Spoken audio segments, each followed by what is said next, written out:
ወሎ መንፈስ ቅዱስ አሐዱ አምላክ አማስሩ ወሰዱሱ ለወርኃ ኅዳር በዛቲ ዕለት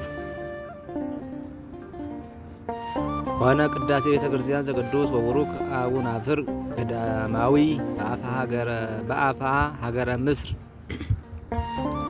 አንድ አምላክ በሚሆን በአብ በወልድ በመንፈስ ቅዱስ ኅዳር 16 በዚች ቀን የከበረና የተመሰገነ የገዳማዊ አቡናፍር ከምስር ከተማ ውጭ የተሰራች ቤተክርስቲያኑ የከበረችበት ዕለት ነው። እግዚአብሔር ምስጋና ይሁን፣ በረከቱም ከኛ ጋር ትኑር ለዘላለሙ አሜን። በዚህችም ቀን ለአባቶች ሊቃነ ጳጳሳት 48ኛ የሆነ የእስክንድርያ ሀገር ሊቀ ጳጳሳት ቅዱስ አባት አባ ዮሐንስ አረፈ። ይህም ቅዱስ አባት የቆጵሮስ ሀገር ሰው ነው፣ እጅግም ባለጸጋ ነው። በእስክንድርያም ሀገር የሚኖር ሆነ። አባቱ ሀገረ ገዢ ነበርና ሚስትም አግብቶ ልጆችን ወለደ። ከዚህም በኋላ ሚስቱም ልጆቹም ሞቱ። በዚያን ጊዜ ገንዘቡን ሁሉ ለድሆችና ለችግረኞች ሰጠ፣ መጸወተ። እርሱም መንኩሶ በታላቅ ገድል የተጠመደ ሆኖ በጎ ስራዎችን ትሩፋትንም ጨምሮ በመስራት እግዚአብሔርን ደስ አሰኘው። ከበጎ ስራዎቹና ከትሩፋቱም ከቀናች ሃይማኖቱ ከአገልግሎቱና ከደግነቱ ከጽድቁ ማማርም የተነሳ በግብፅ ሀገር የሚኖሩ ኤጲስቆጶሳት ሁሉም ተስማምተው ይዘው ወሰዱት። ያለ ፈቃዱም በእስክንድርያ ሀገር ላይ ሊቀ ጵጵስና ሾሙትና በወንጌላዊ ማርቆስ ወንበር ላይ ያስቀመጡት። ያን ጊዜ የከበረ ወንጌልን አነበበ። በሹመቱና በክህነቱም ብርሃን ተገለጠ። ብዙዎች ድንቆች የሆኑ ታምራትንም አደረገ። ለድሆችና ለችግረኞች ሁልጊዜ ያለማቋረጥ የሚሹትን የሚሰጣቸው ሆነ። ስለዚህም የሚራራ ዮሐንስ ተብሎ ተጠራ። በአይሁድና በአረማውያን ዘንድ የሚያስፈራ ሆነ። በመጽሐፈ ገድሉ እንደተጻፈ እጅግ ይፈሩትና ያከብሩት ነበርና መንጋዎቹንም በበጎ አጠባበቅ ጠበቃቸው። እግዚአብሔርን አገልግሎ በሰላም አረፈ። እግዚአብሔር ምስጋና ይሁን፣ በረከቱም ከኛ ጋር ትኑር ለዘላለሙ አሜን። በዚችም ቀን ቅዱስ ኪስጦስ በመኮንኑ በመክሲሞስ እጅ በሰማዕትነት አረፈ። ይህም ቅዱስ ኪስጦስ መኮንኑ በያዘው ጊዜ ጽኑ ስቃይን አሰቃየው። ከዚህም በኋላ ራሱን በሰይፍ ቆረጠ። የሰማዕትነት አክሊልን በመንግሥተ ሰማያት ተቀበለ።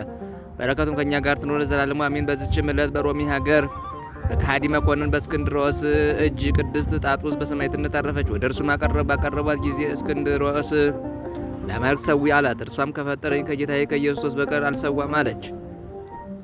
መኮንንም የፊቷን መሸፈኛ እንዲገልጡ አዘዘ። ውበቷንም አይቶ አደነቀ። ዓይኖቿ እንደ አጥቢያ ኮከብ ናቸውና ቁመቷም እንደ ዘንባባ፣ ደም ግባቷም እንደ ጽጌረዳ ነው። በዚያም ወራት የሚመስላትም የለም ነበር።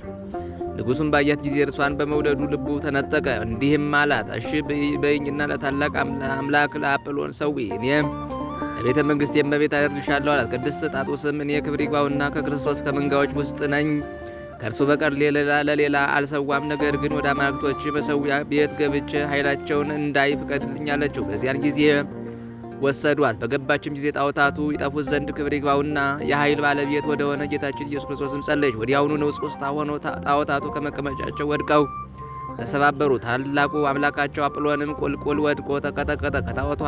ከጣዖቱ አገልጋዮችም ብዙዎች ሞቱ። በአጵሎን ላይ አድሮ የሚኖር ርኩስ መንፈስም እንዲህ ብሎ ጮኸ፣ ጣጡስ ሆይ እኔ ካንቺ ምን አለኝ?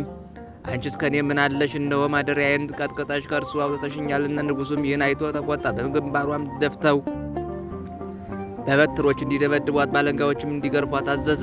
ስጋዋም በወተት አምሳል ነጭ ደም ፈሰሰ። ወደ እግዚአብሔርም በለመነ ጊዜ የሚደበድቧትን የእግዚአብሔር መላእክት የሚያሰቃዩአቸው ሆኑ። ቅድስት ጣጡስ ግን ስቃያቸው የማይነካት ሆነ። ሁለተኛው ለተራበ አንበሳ እንዲሰጣት ንጉሡ አዘዘ። አንበሳውን በደረሰ ጊዜ በፊቷ ሰገደ፣ የእግሮቿንም ትቢያ ላሰ። ከሰማይም እኔ ከአንቺ ጋር ነኝና ንጽሕት ጣጡስ ሆይ ደስ ይበልሽ የሚል ቃል መጣ። ንጉሡም ከክፉ ነገር የደረሰባት እንደሌላ አይቶ ራሷን በሰይፍ እንዲቆርጡ አዘዘ። ተጋድሏንም ፈጸመች። በሌሊትም የሮሚያ ጳጳስ መጥቶ በከበሩ ልብሶች ገነዛት። በወርቅና በብር ከተለበጠ የእብነ በረድ ሳጥን ውስጥም ጨመራትና በአማረ ቦታ አኖራት። ከስጋዋም ብዙዎች ታምራቶች ተገለጡ። እግዚአብሔር ምስጋና ይሁን፣ እኛንም በጸሎቷ ይማረን፣ በረከቷም ከኛ ጋር ትኑር ለዘላለሙ አሜን። ሰላም ለጣጡስ ትርጉታ አፋ ወውስጥ በምግባር ፍጹም በሃይማኖት ስሉጥ አመ ኮነ ሰማይተ እንበለተ ምያጥ አሃይምም ወስጋሃ ይክህሉ አስዋጥ ወጸበለ እግራ ለሐሷ ነብስት መሰጥ። በዚህችም ዕለት የመነኮስ አባ ዳንኤልና የንጉሥ አኖሪዎስ የዕረፍታቸው መታሰቢያ ነው።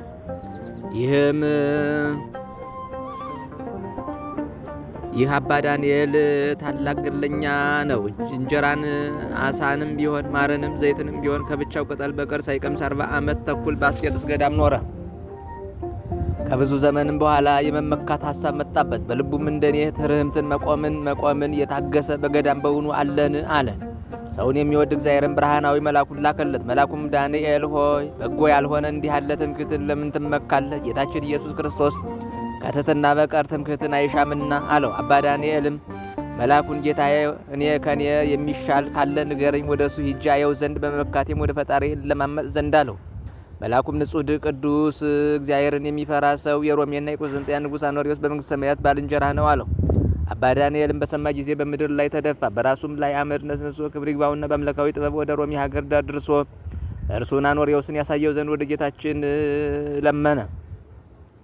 እንዲህ ሲጸልይም ደመና መጣች፣ ተሸከመችውና ከሮሜ ንጉሥ አኖሪዎስ ቤተ መንግሥት ደጅ አደረሰችው። የንጉሥ አኖሪዎስም ረዳት አገኘው። ረዱም እጅ ነስቶ ከእርሱ ቡራኬ የተቀበለና አባቴ ሆይ ወደዚህ የመጣህበት ጉዳይ ምንድን ነው አለው። አባ ዳንኤልም ልጄ ሆይ የሚቻል ከሆነ ከሀገር መኳንንት ወደ አንዱ አድርሰኝና ወደ ንጉሡ እንዲያስገባኝ አለው። ረዳቱም እኔ ባስገባህ መግባትን አትሻምን አለው።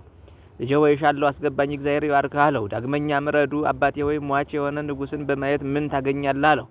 አባ ዳንኤልም ፈጣሪ ባያዘኝ ወደዚህ ባልመጣው ነበር አለው። ረዳቱም ለጌታዬ የሚያሻውን እስከምገዛ ጥቂት ታገሰኝ አለው። በዚያን ጊዜ አምባሻ፣ ጨውና መጻጻ የጎመን ቅጠልም ገዝቶ ወደ ጌታ ወደ ንጉሡና ወደ መምህሩ አውሎጊስ ወሰደው። አባ ዳንኤልም በውጭ ተወው። ንጉሡም ረዳቱን ወደ አንተ አላዋቂ ነህን አባ ዳንኤልን በውጭ የምታስቆመው አለው። ይህንም ብሎ ንጉሡ ከመምህሩ ከአውሎጊስ ጋር ወጣ። ለአባ ዳንኤልም ሰገደለት። ሰላምታም ተሰጣጠው ወደ ቤተ መንግሥት አስገቡትና በአንድነት ተቀመጡ። 9 ሰዓትም በሆነ ጊዜ ረዳቱ የሚበሉትን አቀረበላቸው። በአንድነትም ተነስተው ጸለዩ። አባ ዳንኤልም እንዳይታመም እንጀራ መብላትን ፈርቶ ጌቶቼ እንጀራ ባለመብላቴ በእኔ ላይ አታጉረምርሙ፣ እንዳልታመም ፈርቼ ነው እንጂ በትዕቢት አይደለም አላቸው። ዕጣንንም ሰጡት። ማዕዳቸውንም ፈጽመው ጸሎትን ጸለዩ። ከዚህ በኋላ ንጉሥ አኖሪዎስ አባ ዳንኤልን ስላመጣጡ መረመረው። አባ ዳንኤልም ወንድሜ ሆይ የሚቻልስ ከሆነ ወደ ንጉሡ አስገባኝ፣ በጌታ ክርስቶስ ትእዛዝ መጥቻለሁና አለው። ንጉሡም ነገ አስገባሃለሁ አለው። በማግስቱ አኖሪዎስ ዓይን የሚበዘብዝ ልብሰ መንግስቱን ለብሶ በዙፋኑ ላይ ተቀመጠ። አባ ዳንኤልም አስገቡት።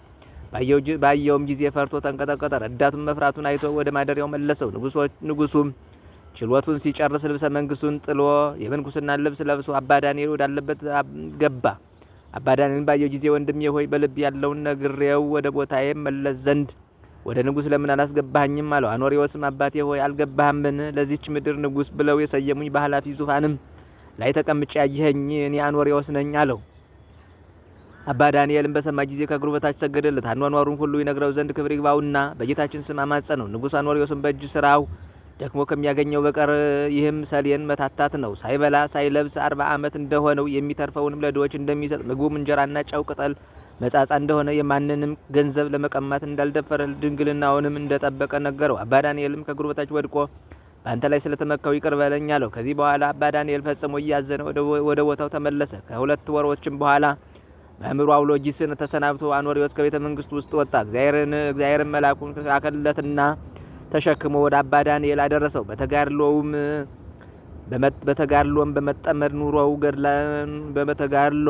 በመጠመድ ኑረው ገድላቸውንም ፈጽመው በአንዲት ዕለት አረፉ። እንዲሁም አውሎጊስና ረዳቱ በዚያች ዕለት በአንድነት አረፉ። ለእግዚአብሔር ምስጋና ይሁን፣ እኛንም በሊቅ ቅዱሳን ጸሎት ይማረን፣ በረከታቸውም ከእኛ ጋር ትኑር ለዘላለሙ አሜን። ሰላም ለአኖሪዎስ እንዘ ባይል ተዘተጸነሰ ወለዳንኤል ሱታፉ አስኬመ መላእክት ዘለብሰ እንበይነ አንጽሁ እንበይነ አንጽሁ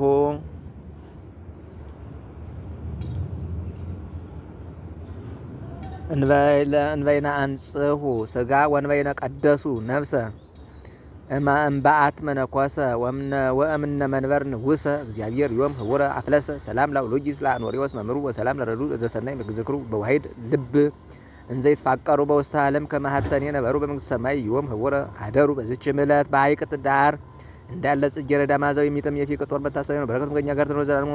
ሰላም ለከ ነቃዊ መጻሕፍት ማዕነቅ ለማርያም ድንግል በርሰ ደብተራ መጥቅለ ፊቅጦር ምዑዝም ጽጌረዳ ዘሐይቅ አይሩግ ተፈሱ በትምህርተ ዚአከ ጽን ወበተግሳጽከ ተሐሲኡ ደቂቅ